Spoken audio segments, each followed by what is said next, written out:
अस्तित्व की पहचान यूं ही नहीं हो जाती।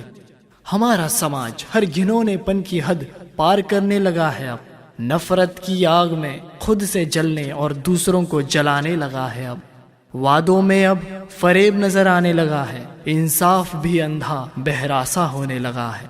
उनकी पिघलती आंखों और शरीर में झुलसती उस रूह में जान अभी भी बाकी है। हिम्मत से लड़ रहे हैं अपनी लड़ाई, आत्मसम्मान उनका अब भी बाकी है। अस्तित्व की पहचान यूं ही नहीं हो जाती। वो तो मैं आपको बता ही नहीं सकती। उस पल को तो अगर मैं याद भी करती हूँ ना, तो आज भी मेरे आंसू निकल आते हैं।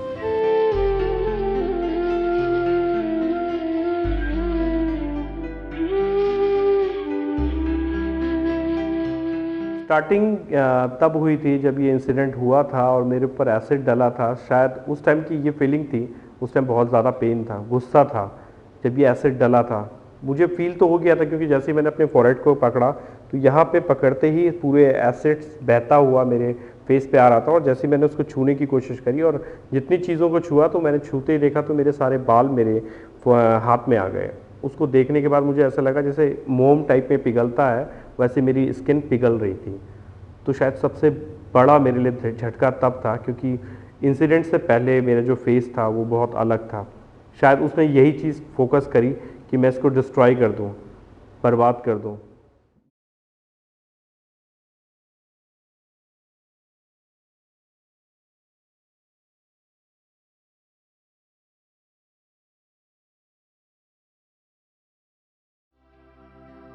तेजाब से बर्बाद हुई जिंदगियों की कहानी बहुत लंबी है। भारत में हर महीने आपको कई ऐसी खबरें सुनने को मिल सकती हैं जो महिलाओं पर तेजाब फेंकने से संबंधित होती है। इस नफरत की भावना का शिकार सिर्फ महिलाएं ही नहीं, पुरुष व बच्चे भी होते हैं। ये समाज की उस बदले की भावना का शिकार हुए जिन्होंने इनको ही बदल दिया। इश्क का जुनून जब पागलपन में तब्दील हो जाए तो उसका अंत खौफनाक होता है। जी हाँ, ऐसे ही पागलपन का शिकार हुई शाइना। मेरे ऊपर एक्सीडेंट 11 अगस्त 2009 में हुआ था, जब मैं एक स्कूल में पढ़ाती थी।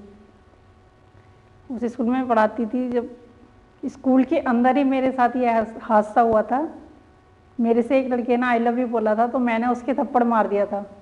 इस थप्पड़ की बेस के ऊपर उसने 3 महीने बाद मेरे ऊपर एसिड डाला। वो स्कूल में आया 2 लड़कों को और लेकर 11 अगस्त में सुबह 7:30 बजे एडमिशन के बहाने वो स्कूल में आए थे। उन्होंने कहा कि हमें अपने बच्चे का एडमिशन करवाना है, और वो बच्चे को साथ नहीं लाए थे। मैंने उनसे बोला आप अपने बच्चे को साथ लाइए, तब हमारे यहाँ एडमिशन होता, उससे पहले नहीं। उन्होंने बोला कि नहीं सर, बच्चा तो बाहर गया हुआ है, आप एक बार ना चार्जेस बता दीजिए, क्योंकि जब तक हम बच्चे का इंटरव्यू नहीं लेंगे तब तक हमें पता नहीं चलेगा कि आपको बच्चा कौन सी क्लास में हम ले सकते हैं। इससे पहले तो कुछ हो नहीं सकता। तो उसने बोला, उसने मेरे से 15 मिनट कम से कम इस तरह से बातें की। उसने कहा कि आप ना सिर्फ नर्सरी क्लास का चार्जेस हमें बता दीजिए, उससे हमें पता चल जाएगा कि क्या खर्चा है, और हम उस हिसाब से अपने बच्चे को स्कूल में ले आएंगे। तो मैंने उन्हें अपना जो स्लिप बना के उन्हें दे दी कि भाई इस तरह से मतलब खर्चा आएगा और आपको इस समय आना है। तो 2 लड़के उनके साथ ऑलरेडी और थे, पर मुझे शक तो था ही उन पे। पर स्कूल पे ऑफिस के अंदर आए थे, और उस स्कूल में प्रिंसिपल के एज के तौर पे मैं काम करती थी, एडमिशन वगैरह सब मैं देखती थी। तो उसने मतलब बातचीत करने के बाद काफ़ी टाइम हो गया। फिर मैंने कहा ठीक है भाई, अब सारा स्टाफ जो था वो क्लासेस में चला गया था। 7:30 या 7:45 की ये बात थी सुबह, मतलब मॉर्निंग में प्रेयर हो चुकी थी। उसके बाद वो लोग एंट्री करे, उन्होंने बातचीत की। फिर जैसे वो खड़े हुए तो उसमें एक लड़का जो ना मेरी हाइट से भी बहुत लंबा था। जो लंबा वाला लड़का था ना, वो मेरे फेस के साइड में खड़ा हो गया। मैं अपनी टेबल के पीछे खड़ी हुई थी चेयर पे, मैं भी खड़ी हुई चेयर पे। और जो छोटा वाला था उनके पास एक थैला था, थैले के अंदर टिफ़िन रखा हुआ था स्टील का, इतना बड़ा स्टील का लंच बॉक्स था। अब मुझे नहीं पता था उसमें क्या था। उन्होंने बोला था कि हम काम पे जा रहे हैं और हम ना सिर्फ पता करके फिर बच्चे को ले आएंगे। इस तरह से वो मतलब खड़े हुए, मैं भी खड़ी हुई अपनी चेयर से, एकदम उन्होंने निकाला और मेरे मुंह पे ऐसे फेंक दिया। मुझे नहीं पता था कि वो एसिड है, और फेंक के वो एकदम भाग गए, और मेरे एकदम जलन सी मची, और मैं एकदम चिल्लाई क्या हुआ।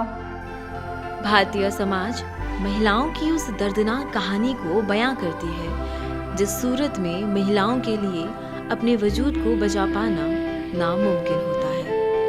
आमतौर पर यह धारणा है कि तेजाब हमले का शिकार सिर्फ लड़कियां होती हैं। एसिड अटैक पीड़ित लोगों में लड़कियों की संख्या इतनी ज़्यादा है कि लॉ कमीशन ने एसिड अटैक को लिंगाधारित अपराध की श्रेणी में रखने की बात कही है।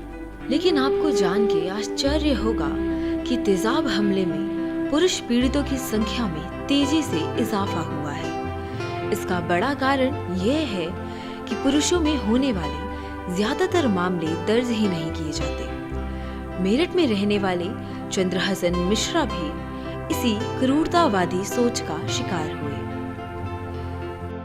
मेरा नाम चंद्रहास मिश्रा, मैं मेरठ से हूँ। ये इंसिडेंट मेरे साथ मेरठ में ही हुआ, जहाँ मैं अपने फादर की जो शॉप थी उसको देख रेख करने के लिए रुका था।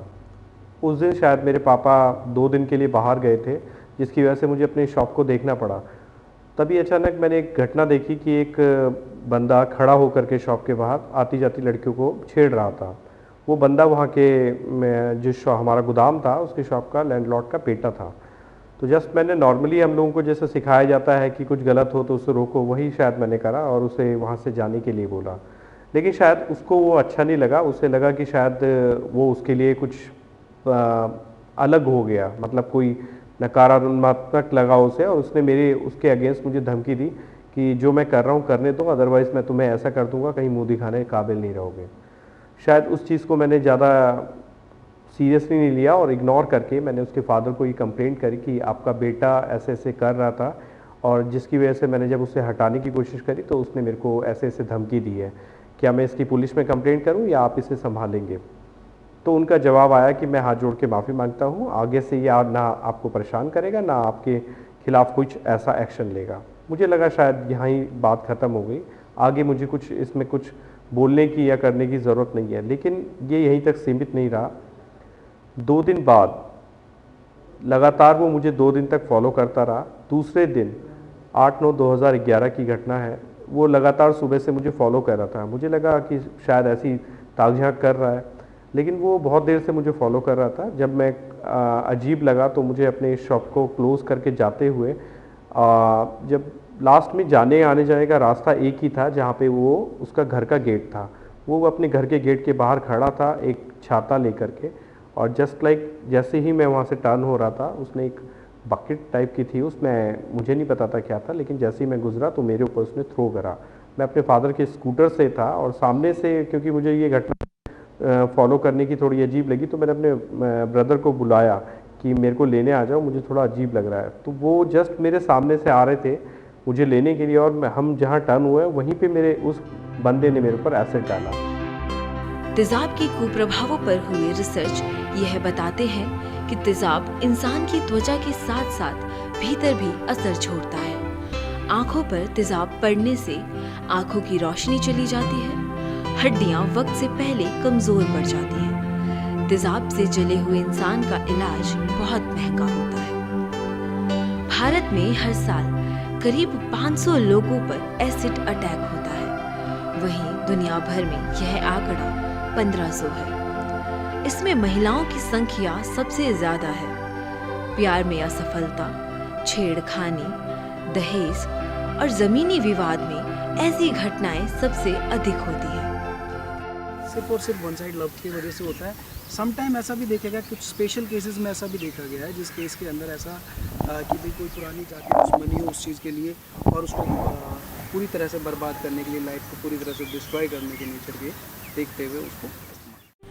रूह की पहचान को वास्तविक दुनिया में जिस्मानी पहचान के साथ जोड़ा जाता है, और शायद इसीलिए ही उसके इनकार का जवाब था तेजाब।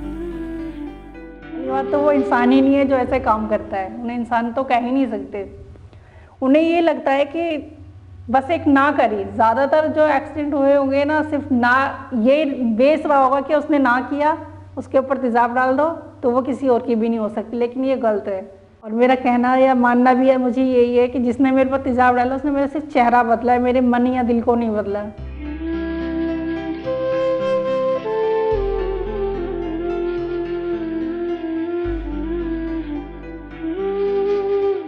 लेकिन उस दिन के बाद से पहले वो मुझ पे हंसता था, कोर्ट में जब मैं जाता था वो मेरी फेस को देख के हंसता था, लेकिन अब मैं उसे देख के हंसता हूँ कि इतना कुछ करने के बाद भी तू तो और नीचे चला गया, लेकिन इतना कुछ करने के बाद आज मुझे लोग रिकॉग्नाइज करते हैं कि ये चंद्रहास मिश्रा है।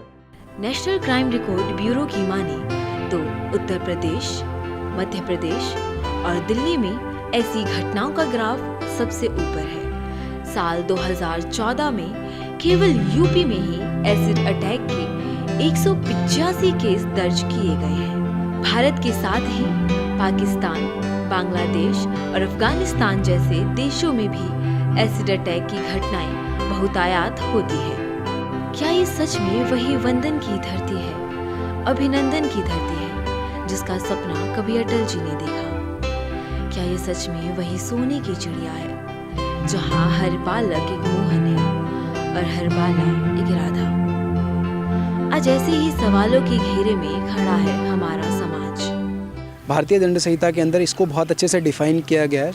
इसमें 2 सेक्शंस और 3 सेक्शन में बेसिकली इसको डिफाइन किया गया है। सेक्शन 324 के अंदर जहाँ पे माइनर थोड़ी अगर माइनर इंजरीज हैं एसिड अटैक के थ्रू, तो उसमें सिर्फ 3 साल की पनिशमेंट है।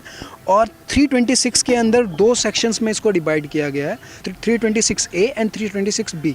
326 के ए के अंदर जो है बेसिकली वो अगर कोई भी बंदा किसी के ऊपर एसिड अटैक करता है तो उसके अंदर उसको 10 साल तक की पनिशमेंट है। और इसके अंदर इतना नहीं कि पनिशमेंट से छूटा गया है कि इवन अगर कोई अटैम्प्ट भी करता है, जो कि सेक्शन 326B के अंदर डिफाइन किया गया, उसके अंदर 5 से 7 साल तक की पनिशमेंट है। तो ये बहुत ही सुप्रीम कोर्ट और हाई कोर्ट ने इसके ऊपर समय समय पे बहुत ही अच्छी ऑब्जर्वेशन दी है, बहुत अच्छे लॉ पास किया है। हमारी कानून व्यवस्था में एसिड अटैक पर कानून उतना कठोर नहीं है, जिसका फायदा अपराधी उठाते हैं और कानून की गिरफ्त से छूट जाते हैं। दिल्ली हाई कोर्ट ने केंद्र और राज्य सरकारों को यह आदेश दिया है कि वह एसिड अटैक पीड़ितों को भी दिव्यांग कोटे के तहत रोजगार व आरक्षण मुहैया कराएं। हारती हुई जिंदगी में भी अपने आत्मसम्मान के लिए लड़ना, अपने अस्तित्व की पहचान और सपनों को पाने के लिए कड़ी मेहनत करना, किताबी ज्ञान से हटकर इन कुछ रियल लाइफ इंस्पिरेशन को सुनना, इनके बारे में जानना वाकई एक खूबसूरत पल जी लेने जैसा है।